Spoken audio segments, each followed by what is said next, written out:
Obrigado. Bom dia, pessoal. Bom dia. Tem mosquitinho aí? Com todo respeito à ecologia e aos meus amigos ambientalistas, se aparecer mosquitinho, mata. Eu não me lembro de ter visto na grande São Paulo, como nos dias de hoje, tanto medo de um ser aparentemente desprezível, pequenininho, que quando chega perto, pousa na pele e prepara o bote. Eu também não sei porque é um capricho da natureza, apenas as fêmeas cometem a imprudência de disseminar uma doença terrível, como a dengue. E a gente tem visto o desespero das autoridades em tentar responder a esse surto de dengue, espalhando tendas, médicos, enfermeiros, soro fisiológico, porque o mosquitinho é mais rápido do que a capacidade de resposta das autoridades. A boa notícia é que é possível prevenir a dengue, combatendo os focos do mosquito transmissor ou da mosquitinha transmissora, e depende de nós, portanto, fazer o dever de casa, posto que a dengue mata. No Rio de Janeiro, de onde eu venho, infelizmente, nos momentos difíceis de surto de dengue, havia a proliferação de casos de dengue hemorrágica, muito preocupante. É possível prevenir a dengue. E como é que a gente consegue enfrentar não apenas a dengue, mas outras doenças, como tuberculose, AIDS e outras doenças sexualmente transmissíveis, hanseníase, tantas e tantas, certos tipos de câncer, com informação. Informação salva a vida. Informação reduz o risco de certas doenças que matam. E eu estou aqui hoje, num dia festivo, a convite da Rádio Boa Nova. Vocês estão acostumados a me ouvir na rádio falar sobre vida em abundância, parafraseando Cristo, cuidando bem da natureza, porque a gente não está separado, a gente está dentro. Cuida bem do que é de fora e o que está do lado de dentro agradece. Cuida bem dos rios, das bacias hidrográficas e da floresta, que não vai faltar água que a gente tanto necessita no dia a dia. Agora, o que muitos de nós não sabemos, eu acho que é o momento certo de falar sobre isso, ainda que seja um dia festivo, porque nós estamos hoje celebrando, nessa festa da Rádio Boa Nova, a alegria de participar de um projeto que pelas ondas do rádio dissemina otimismo, esperança, esclarecimento, solidariedade. E esse é um momento difícil. Não sei vocês, eu estou com muitos amigos desempregados, eu estou com muitos amigos que não estão recebendo o salário porque a empresa não está recebendo de quem deveria. A gente está vivendo uma crise política, uma crise econômica, uma crise hídrica, uma crise ética, uma crise ambiental. Nossa, quanta crise!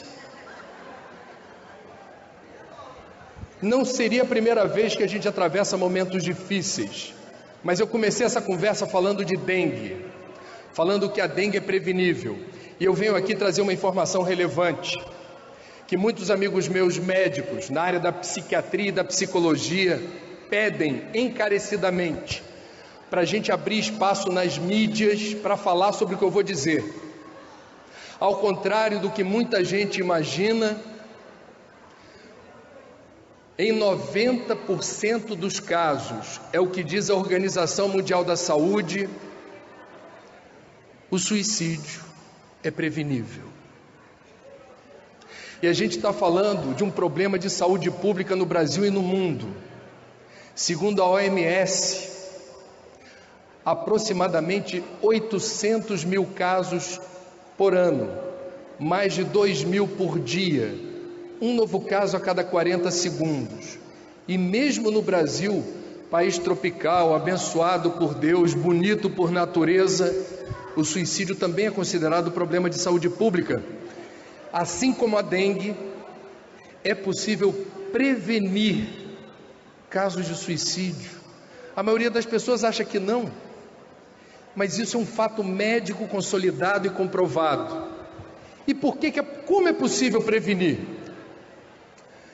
Em 90% dos casos, o suicídio tem uma intercorrência com patologias de ordem mental, diagnosticáveis e tratáveis, principalmente depressão. Eu conheço muita gente, jornalista tem que conhecer muita gente.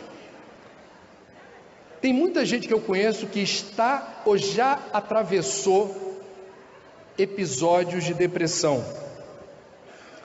E a gente não fala muito disso nas mídias, a gente não fala muito disso nos jornais, é um assunto que fica debaixo do tapete. Se é assim com depressão, imagina com suicídio. Parece que esse problema não existe, está fora do radar. Ninguém fala, ninguém comenta, está tudo muito bom, está tudo muito bem. A ditadura dos valores morais da sociedade hoje, a gente tem que estar sempre feliz, com o riso estampado na boca, com a aparência de jovem, sem barriga,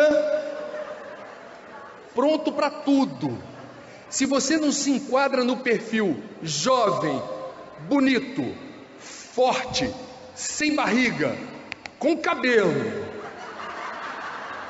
e haja tintura, a tendência é você se sentir fora. É a sensação de não pertencimento. E eu estou fora do que interessa, eu estou fora do que é valorizado como certo. Eu sou estranho. E as pessoas sofrem por isso. A gente precisa falar sobre isso. Beleza mais importante e mais no campo da sedução, a beleza mais sedutora é aquela que vem de dentro. Você olha para a pessoa e diz assim: nossa, tem algo ali que me encanta, tem uma energia que essa pessoa emana que me tocou, porque ela está bem resolvida por dentro, ela não está presa a estereótipos, ela não é prisioneira desses valores mundanos que enquadram você. Se você é alguém com a aparência do sucesso ou alguém que não tem essa aparência. São muitos os motivos que levam à depressão. E hoje, no século 21, a gente pode dizer: se existe um século para a gente ter depressão em sucessivas encarnações, que seja no século 21. Porque nunca houve um arsenal tão poderoso para enfrentar esse problema quanto hoje. Os médicos começam, não todos, mas eles são treinados para, numa anamnese, conversando com o paciente, tentar entender se o que tem ali é moleza, preguiça, verme ou depressão.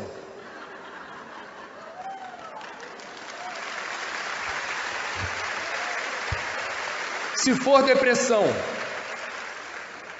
é preciso ter calma. Muita calma nessa hora, porque não se resolve depressão assim. Não se resolve depressão com pai de santo, banho de sal grosso ou passe magnético. Ajuda, mas não resolve. Tem que dar um tempo para aquilo resolver. Normalmente, o que Divaldo Franco costuma falar sobre o problema da depressão, vocês sabem, eu sei que vocês sabem, eu só vou lembrar. Antidepressivo, que é uma conquista da modernidade. Os gregos da antiguidade não falavam a palavra depressão, falavam melancolia. Hoje a gente dá nome aos bois. Depressão, você vai tratar com antidepressivo, que é um medicamento que vai ajudar você a ter as sinapses cerebrais funcionando direitinho. Ou seja, a comunicação entre os neurônios, tal qual se dá com uma corrida de bastão nas Olimpíadas, vai se dar rapidamente, mais rapidamente do que normalmente o depressivo experimenta. Acelera processo metabólico. Você tem mais vontade de levantar da cama, não é pouca coisa. Mais vontade de abrir a porta da geladeira, mais vontade de atender o telefone, não é pouca coisa. A depressão não está resolvida com o antidepressivo. O antidepressivo dá o combustível para você, responder. Nosso querido Divaldo lembra, além do antidepressivo, uma assistência psicológica. Não sei quantos aqui, posso fazer uma pergunta? Vou fazer uma pergunta aqui, Instituto Data Trigueiro, hein? Vou pedir para levantar o braço, eu já estou levantando o meu, que é o meu caso. Quantos aqui já tiveram a oportunidade, para não dizer o privilégio, de ter alguma vez na vida apoio psicológico? A menor parte da plateia. Eu vou fazer 50 anos, eu sou do tempo que você dizia, está indo para onde? Para o psicólogo. A pessoa, coitado, ele aparentava ser uma pessoa normal.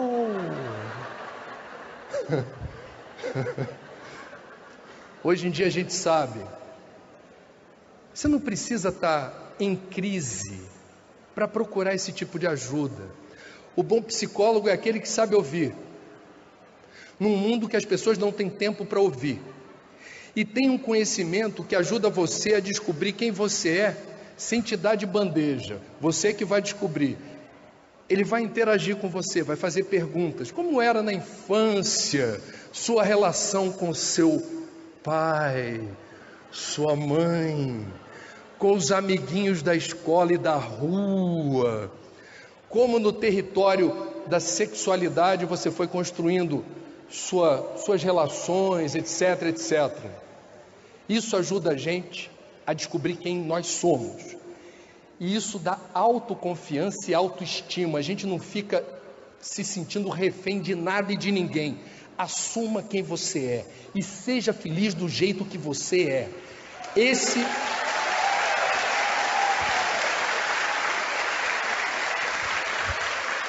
é o objetivo da terapia. E qual é o momento sublime da terapia? É o que os psicólogos chamam de catarse. Quando chega o momento de você sentenciar qual é a verdade que lhe afligia, que lhe perturbava, que lhe causava agonia, angústia, ansiedade. Você descobre, você verbaliza, você está curado. Até segunda ordem. Recebe alta e toca a vida até que seja necessário, se for o caso, voltar e retomar. Terceira indicação que nosso querido Divaldo sugere: primeiro, antidepressivo; segundo, apoio psicológico; e a terceira, o passe. Na maioria dos casos, dizem alguns historiadores e cientistas espíritas, quando há o episódio da depressão, a nossa frequência não vai lá muito bem. Nós estamos vibrando em ondas compatíveis com aquelas que no plano astral atraem quem não está muito feliz da vida também. Junta a fome com a vontade de não comer. Não dá certo. O que acontece na hora do passe magnético?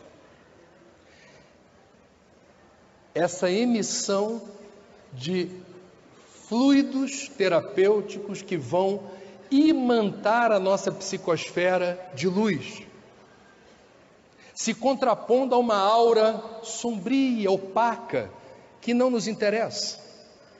E aí nós temos, portanto, numa resolução sistêmica, o tratamento em 3 frentes, combatendo o que o próprio Divaldo diz ser uma epidemia: A dengue em São Paulo, na grande São Paulo, não é uma epidemia, foi o que você ouviu no rádio ontem. Ainda, e não deve alcançar status de epidemia. Mas a depressão é. E a depressão não tem mosquitinho picando, não. Segundo Joana de Ângeles, a depressão tem origem em nosso passado espiritual. É uma sementinha que pode eclodir, pode brotar ou não, depende das escolhas que fazemos nessa vida. E se as escolhas não forem em favor do nosso equilíbrio, da nossa paz e da nossa harmonia, essa semente germina e começa a se manifestar, atrapalhando o nosso equilíbrio, serenidade, capacidade de centralizar o pensamento e ter o comando absoluto das ações na direção da saúde. Precisamos ter redes de cuidado, precisamos abrir a boca e falar: acho que você precisa de ajuda, e se for você, acho que está na hora de procurar ajuda. Não sei quantos aqui viram a cerimônia de entrega do Oscar, transmitida ao vivo para mais de 200 países esse ano. Houve um episódio sem precedentes. Duas das pessoas que receberam o Oscar, na hora de agradecer, como eu estou aqui com o microfone no palco, falaram sobre assuntos considerados tabu pela sociedade. Primeiro foi uma senhora que ganhou o Oscar por um documentário que mostra um serviço parecido com o do CVV no Brasil, mas que acontece nos Estados Unidos para veteranos de guerra, que rapidamente voltam com muita dificuldade de encarar o dia a dia na sociedade.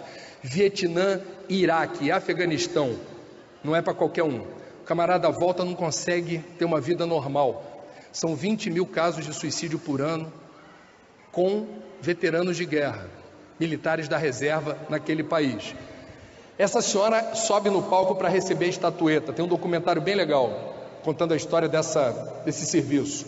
E ela diz: meu filho se matou com 15 anos de idade. E eu estou aqui para dizer para o mundo que esse tipo de assunto não é para ficar escondido. Não é normal uma criança, um adolescente de 15 anos, subtrair a própria vida. A gente tem que falar sobre isso. Por que uma criança, um adolescente de 15 anos resolve dar esse destino tão violento? Nem sabe ainda o que é a vida e determina o fim da existência. Aqui, não lá. Ela sobe, abre a caixa onde estava guardado esse segredo e diz: não podemos esconder esse problema debaixo do tapete. É preciso falar sobre suicídio. Sai do palco aplaudido, o povo meio: nossa, que coragem dessa mulher falar sobre isso. 15 minutos depois, 2 ou 3 categorias depois, sobe no palco um rapaz de 26 anos, vencedor do Oscar na categoria roteiro original, e diz: eu já tentei me matar na juventude. Olha que cerimônia do Oscar incrível.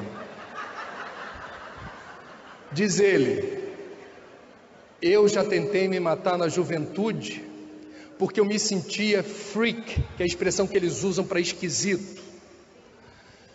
Não tinha sensação de pertencimento, mas eu me mantive firme e cheguei aqui hoje para dizer para todas as pessoas que se sentem freak, sem sensação de pertencimento, que permaneçam firmes e um dia digam para os outros o que eu estou dizendo para vocês. Foi o que ele disse.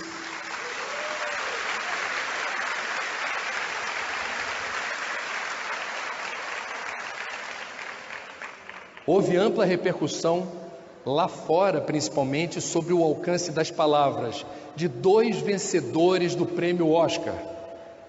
No ano passado, o assunto mais procurado no Google, ferramenta de busca na internet, foi o suicídio do Robin Williams. Esse assunto saiu do armário.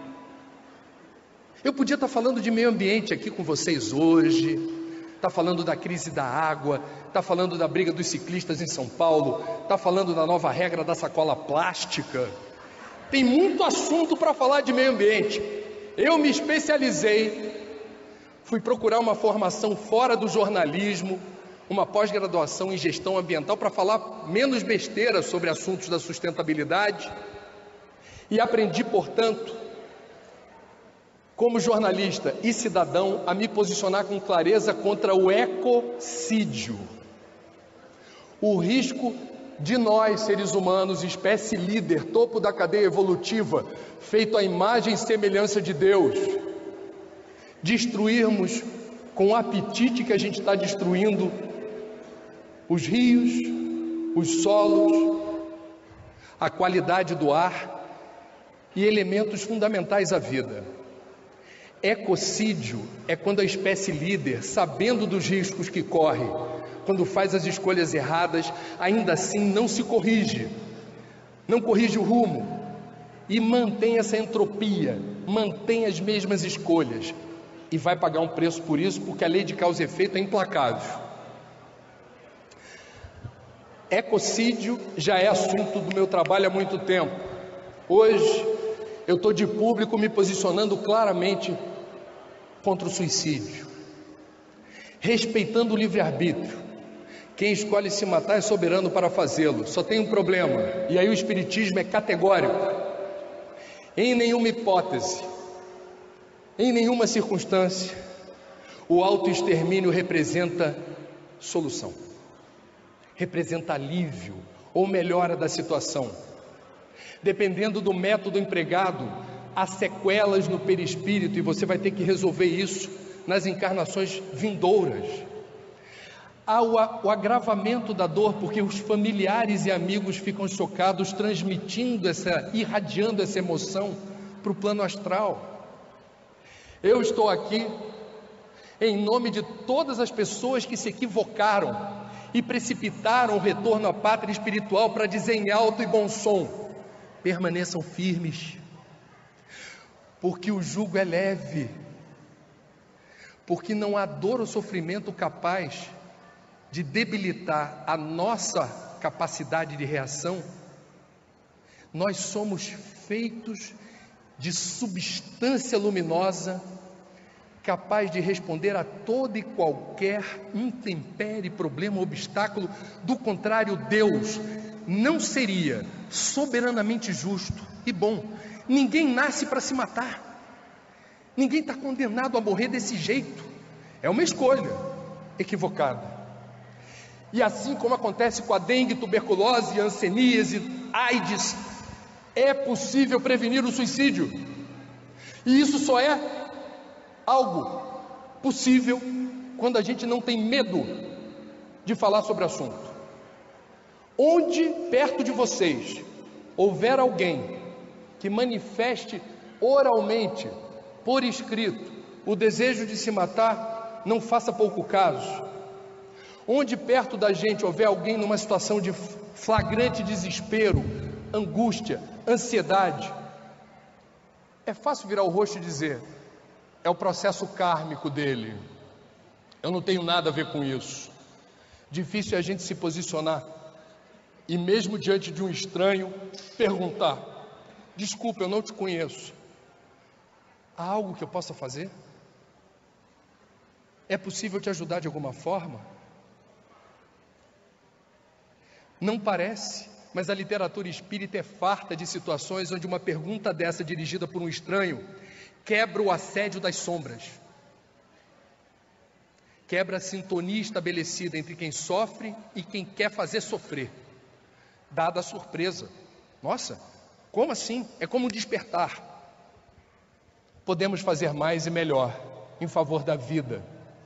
Esse é o assunto do próximo livro que eu estou lançando esse mês, chamado Viver é a Melhor Opção.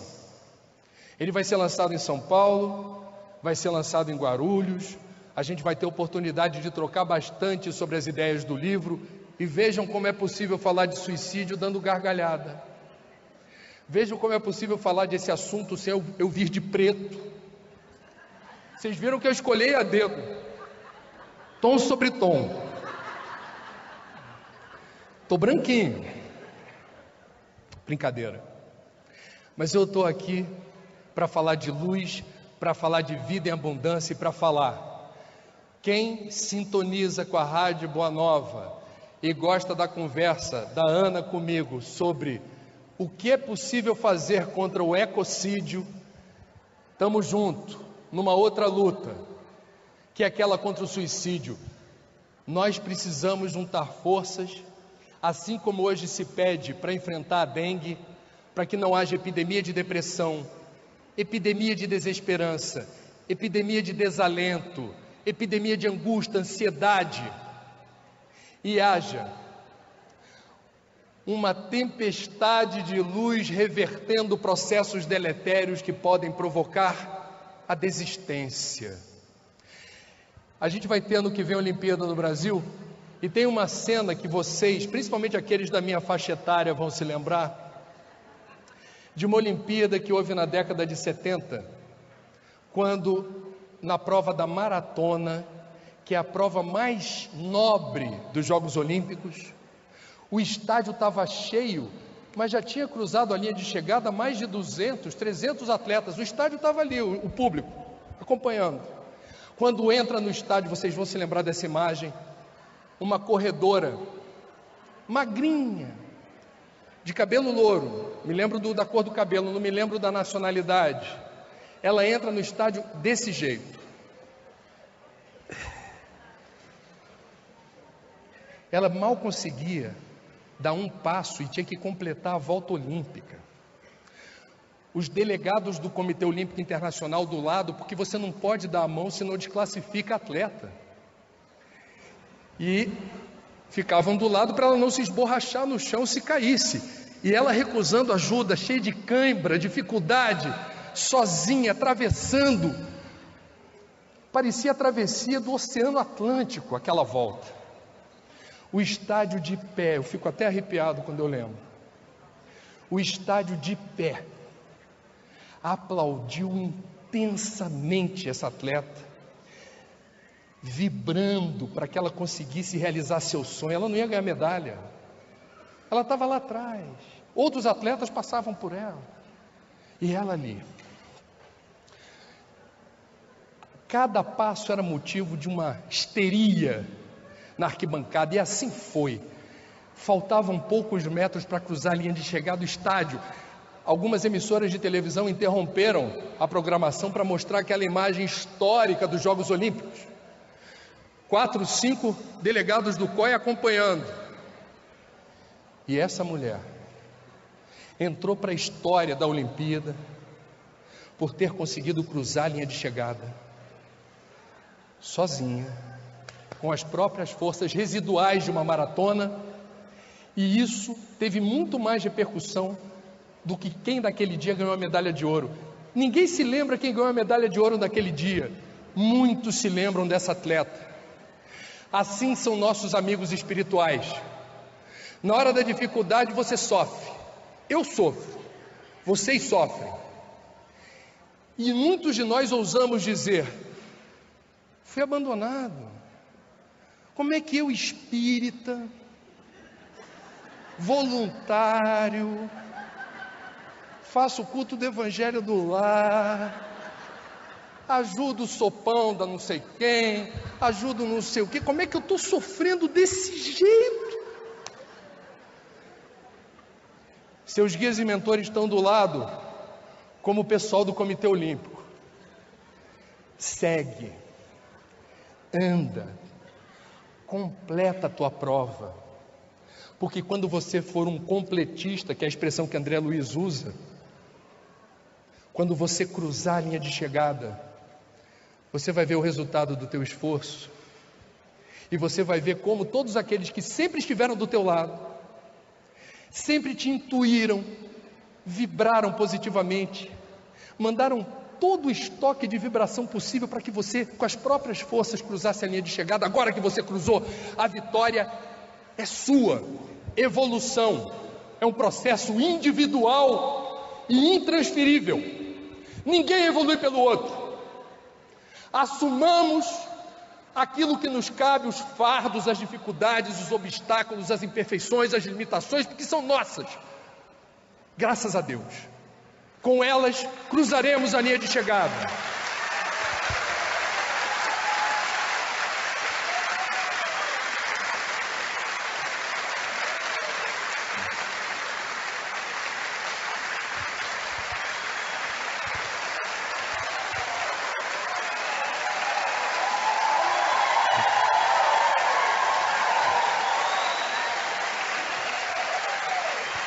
Bom, eu já entendi. Quando isso acontece é para o orador parar de falar, pelo amor de Deus.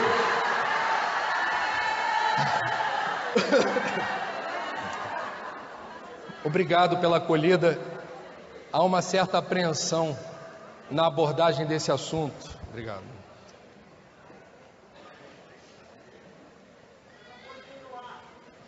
Há uma certa apreensão quando se fala de suicídio em público. Eu estou lançando um livro sobre prevenção. Vocês imaginam quando a gente vai sugerir lançamento? Um amigo meu de Minas Gerais já marcou lançamento em 3 cidades. Ele não recebeu o livro ainda, em confiança. Na última vez que nos falamos por telefone, ele falou assim, Afonso, o nome dele: André, mas você está preparado, né, para o que pode acontecer? Falei, hã? Como assim? Na hora imaginei pessoas que eventualmente defendem o direito do autoextermínio. Você sabe que existem. Eu estou preparado para conversar educadamente com elas. Não estou aqui para discutir quem tem razão. São opiniões distintas. Pensei que ele fosse falar disso. Ele falou, não, André, é que pode não ter ninguém. Aí eu falei assim, eu vou usar a mesma tática do Mileco do Rio de Janeiro, que não enxergava, musicoterapeuta fantástico. Mileco foi um espírita sensacional, já desencarnado. E o Mileco, quando chegava para dar palestra, ele perguntava para alguém, né? Tem muita gente? E ele era tão divertido que às vezes tinha, o pessoal dizia, não, ô Mileco, tá fraco, tá fraco. E ele, sem perder a fleuma, dizia, quero agradecer aos numerosos desencarnados presentes no dia de hoje. Meus amigos, eu quero ficar então com a mensagem em favor da vida, convidando vocês a serem militantes em favor da vida em abundância, que é aquela que alcança de uma só vez o ambiente em que estamos inseridos, o cuidado com a água, com a energia, com os outros seres vivos, o cuidado que devemos ter com os nossos resíduos, no uso do transporte individual, poluente. Se existem alternativas, eu posso fazer escolhas que sejam menos impactantes. E na mesma frente, em favor da vida, prestarmos atenção em quem muitas vezes perto de nós sofre e pode sofrer menos. Deus não quer que a gente sofra desgraçadamente, como se não houvesse amanhã. Deus nos convida a sermos pessoas que suportemos a dor quando ela nos visitar. Lembrem-se da atleta que cruzou a linha de chegada e que na hora em que a gente vê outra pessoa num estado de sofrimento, que nos constrange porque a gente não tem coragem de reclamar da vida quando a gente encontra alguém que sofra mais, e é fácil encontrar quem sofra mais, nós nos disponibilizemos estendendo a mão. No meio espírita é comum a gente encontrar aqueles que com o dedo em riste acusam o suicida dizendo covarde, criminoso, e eu fico pensando se quem acusa com o dedo em riste numa outra encarnação já não foi um suicida? E se foi e conseguiu dar a volta por cima, não foi porque alguém acusou. Eu não consigo imaginar Jesus com essa postura, criminoso, covarde, mas eu consigo imaginar Jesus estendendo a mão e dizendo, vem. Essa é a postura. O suicida não é nem um corajoso por atentar contra a própria vida, desafiando o instinto de sobrevivência, nem um covarde que rapidamente aborta um projeto. Ele é alguém que está procurando desaparecer porque não suporta mais algo que o aflige. Não importa a nós julgar é fácil. Em centro espírita, quando termina os trabalhos, normalmente a gente lembra na prece final do presidiário, lembra na prece final dos órfãos, dos menores infratores, das pessoas que não têm saúde, das pessoas que estão sem trabalho, das pessoas que estão desesperadas. A gente não consegue lembrar dos suicidas. Ivone Pereira diz com todas as letras, em Memórias de um Suicida, não há palavras em português que descrevam com precisão o estado aflitivo de quem desencarna dessa forma. É mais uma sugestão que eu estou fazendo a vocês, ouvintes queridos da Rádio Boa Nova e os colegas da rádio. Na hora que endereçamos preces aos sofredores, alcancemos aqueles que estão nos umbrais, sofrendo, e lembrem-se da ordem de Maria, que é descrita por Ivone, Dona Ivone, como sendo aquele braço de luz, resgatando nos umbrais quem já tinha o merecimento de seguir para uma estação de tratamento. A prece que a gente endereça aos umbrais, a ordem de Maria, transforma isso em energia capaz de vencer as sombras, dobrar as resistências e avançar na direção de quem já faz por merecer o resgate. Cuidado com o mosquitinho.